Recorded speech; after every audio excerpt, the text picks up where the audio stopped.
G'day everyone, Matt Elder of Family Bricks here. What is Leeds Castle like now it is reopened with COVID-19 measures in place? Is it worth going? What has changed? What is the experience like? Etc. We'll cover this in the video and give our thoughts and first-hand experience as a family. We'll do a full tour of Leeds Castle grounds and gardens in about 10 minutes. This video is brought to you by McCatsim Holiday Homes in Margate and Broadstairs. Great for a week's holiday or a weekend escape, being just over an hour east of London, UK. Treat yourself to amazing sunsets, a Lego wall, or great food. Visit www.macatsim.com and mention this YouTube video and we'll look after you. We spent the day at Leeds Castle, UK, August 2nd, 2020, 4 weeks after it had reopened, so it has had time to bed in the new coronavirus safety guidelines and will give you a sense of if Leeds Castle is worth visiting. On the screen you can see the names of different attractions pop up as we go past.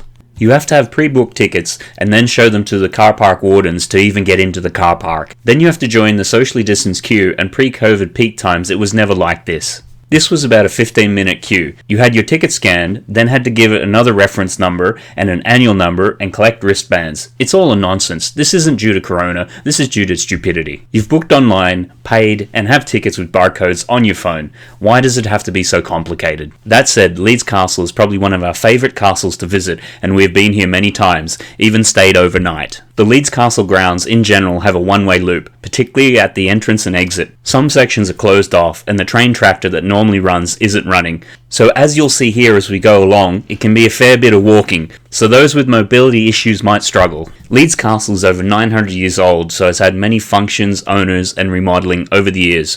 Its current appearance dates from 1823 in the Tudor style. Henry VIII transformed the castle in 1519 for his first wife, Catherine of Aragon. It has had many owners in the meantime. The last owner was Lady Bailey, as at the time of her death, estate duty was running at an eye-watering 85% rate. So the castle went into the Leeds Castle Foundation, but very quickly it became apparent the cost of running the estate was significant. Thus, in 1975, the gardens were open to the public, and in 1976, the castle was open to the public. The grounds are fantastic, so can you take dogs to Leeds Castle? The only dogs that are permitted are assistance dogs for the visually and hearing impaired. Where is Leeds Castle located? Leeds Castle is 40 miles southeast from the centre of London. Now we've had a healthy walk across the grounds and gotten our step count up for the day, we're coming up to the main path leading to the castle itself. And it's closed. Later in the video we'll come back and check out the castle from several sides, the moat, the Barbican and the Fortified mill. Having little kids, the only thing they care about is the playground, and a playground is never too far to walk to for little kids. The adventure playground is on the side furthest from the main entrance, so off we continue. You kind of get to walk through the Culpeper garden, so it would be borderline as to whether or not it is open. What is currently open at Leeds Castle? At the time of filming, the Adventure Playgrounds, Bird of Prey Centre, Adventure Golf and Gardens were all open. What is currently closed at Leeds Castle? The Castle, Maze, Falconry Area and Displays, Punting, Dog Collar Museum, Gatehouse Exhibition, Black Swan Ferry and the Castle Train are all closed at the moment. So there's a lot more closed than open. Into the Night Stronghold that was refurbished a couple of years back and it's done really well. The front elevation is done as a mock Leeds Castle, so that is a nice touch. This is for kids up to 14 years old, and there is another area for kids under 6, equally done as well. Right next to the playground is Adventure Golf, which too is only been there for a year or so. Shown here there isn't many people, but come back here in a couple of hours and there's going to be groups on every hole. Back to the playground walkthrough. The playground has 3 levels, multiple entrances, and easily accessible by an adult. On a really warm day like today, the elevated sections had a really nice breeze passing through and helped to keep things cool. There is a secondary area to the rear of the playground that has a flying fox. The kids naturally loved this and had a couple of goes on it. Go number 1 and go number 2. So out of the rabbit warren of a castle playground and on to the next attraction for the kids. A general picnic area and ice cream shop. We head on past the Adventure Golf we saw from the castle playground area earlier, up to the gate that leads onto the accommodation and glamping area. This is all new. You got a Birds of Prey Centre. You got your birds and your owls, all either in cages or just sitting out on the ground there. Something definitely worthwhile checking out. Number of birds here just hanging out, chillaxing.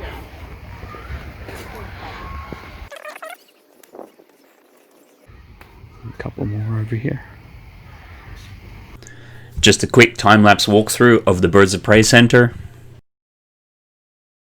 So right next to the Birds of Prey Centre, you've got the garden maze, which is currently closed. You can sort of see normally entrance over here, try to figure out how to get in. Then you come up to the top there, it would actually drop down, go out, and the exit's out the other side. Shame it's not open. Good way to lose the kids. From here, go past the maze on the other side. They actually had fruit trees here, like apple trees. Don't recall these being here previously. So this is it here, the maze and grotto entrance. Normally when it's open you go in, and that's how you start your maze. And then you actually end up coming out. Once you go through, you find the centre bit, you go down it, come under the ground, come out over here.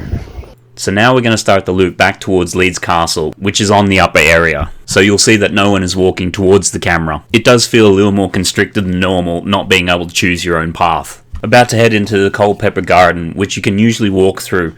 While there are 3 different routes, they feel more like passageways than a chance to take your time and have a look around the garden. Out into the stable courtyard, which also has accommodation. The boys managed to find a white albino-like peacock. We'll head out of the stable courtyard and find some really picturesque views of Leeds Castle.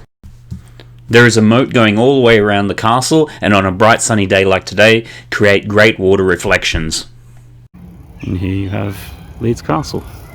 Got the main part of it there, and Maiden's Tower there. There's another section over here which has a drawbridge and that for back in the day. And then the main military fort garrison there. Beautiful day for it here.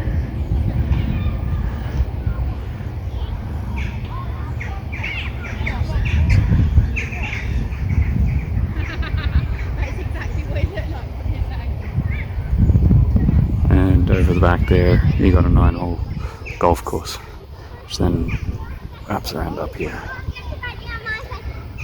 So we'll take a walk back around to the front entrance of Leeds Castle itself. Coming up on the left are the birds that people feed, which come out of the lake on the other side of the path. It's always amazing to look at these buildings that have stood for hundreds of years. So the main part of the castle at the moment is obviously closed. Hopefully in a couple of weeks we'll be staying in there and be able to do a video on that. You got down the side there, and then the same sort of thing. You got the Barbican and the Fortified mill at the front too, but that's also closed.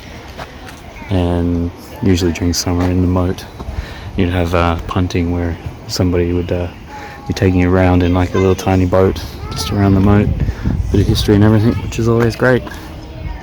Glorious day for it.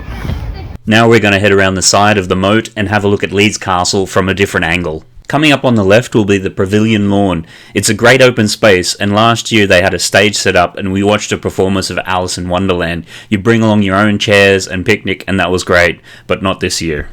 Up this little embankment, and what do we see? So here you have the other side of Leeds Castle. So the second part there, your main fortifications. So back in the day you'd have a drawbridge that you lift up. So then the main manor, Maiden's Tower, and then the main entrance. So again, the same sort of thing. You had the soldiers and that would be there, and then you got the moat here, other bits there. So they could have access there, and then if that got overrun, then they could then go back into the castle. But also too, with that there, it funnels everyone into one easy killing zone sort of thing for back in the day. Look at that. That really is quite something. Had a friend get married here a number of years ago, and a wonderful space for it. Even did a watercolour painting with a vintage car in the front of Leeds Castle. So Leeds Castle, is it worth it? At the moment, if you buy a ticket, it normally gives you an annual pass. At the moment, that has been extended to 15 months. So easy to come now and again next spring and summer and really get value. Unlike some other castles, there isn't an additional surcharge to get access to the castle. Family annual passes are reasonably priced at £80. It bills itself as the loveliest castle, and given some of the shots you've just seen, it's a fair claim to make. We happily come at least once a year, and is about a 40-minute drive from where we live. And if the walking gets too much for you, there's always these Sedway Tours that you can do, and get a Segway and go all the way around. At the moment, numbers are really restricted. On a nice sunny day like today, that is quite welcome, and it didn't feel like people were on top of you and you still had plenty of space to be socially distant and enjoy. How long that is sustainable is a completely different question, as ticket prices seemed comparable to last year, but a fraction of the number of people at the attraction. Quite a number of the food shops felt closed or restricted, so it might be worth a thought to bring a picnic much like we did.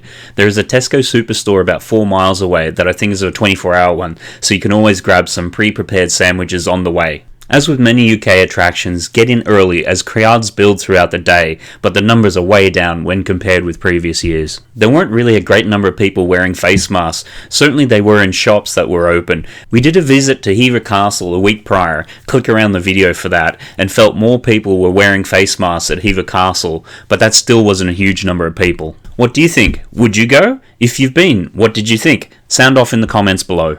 Maybe you fancy a stay at Leeds Castle accommodation. Check out a video here. If you'd like to check out Hever Castle grounds in under 5 minutes for a comparison, check out this video. Alternatively, here are some other videos you might be interested in. That's it from us here at Family Bricks. Hit that thumbs up if you found something useful in this video, and thanks for watching. Until next time, when we talk about all things lifestyle.